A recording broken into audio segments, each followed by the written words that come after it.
শুভ দুপুর বন্ধুরা, রাধে রাধে। শুভ রাখি পূর্ণিমার শুভেচ্ছা।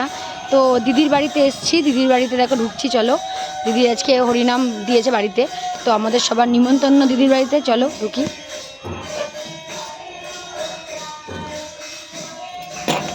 প্রথমে দেখো হরির থান, কি সুন্দর দিদির।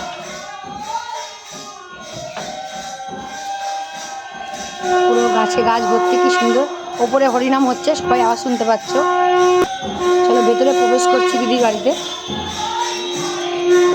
সারা রাত ধরে রান্না বান্না হয়েছে, সারা রাত ধরে সব রান্না বান্না করেছে মানুষরা। এবার ঢুকছি এই ঘরে।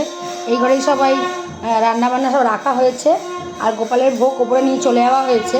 আর এবারে সমস্ত রকম রান্না হয়েছে, অন্নভোগ, পোলাও থেকে ভাজা ভুজি, বড়া থেকে পরামান্ন থেকে সমস্ত রকমের গোপালের যত ফলার থেকে সমস্ত কিছু দেওয়া হয়েছে উপরে। তো এগুলো এখানে রাখা রয়েছে। এগুলো আমরা যারা সেবা নিতে আসবে, আমরাও সেবা নেব দিদির বাড়িতে, তো সেই সেবা নেওয়া হচ্ছে। উপরে এখন সেবা নেবে যারা, তারা আসবে, তো ওই জন্য সব জোগাড়জান্তি করা আছে এখানটা। আজ রাখি পূর্ণিমা যেহেতু, ওই জন্য অনুষ্ঠানটা দিদি করেছে বাড়িতে। আস্তে আস্তে ওপরে উঠছে দিদি।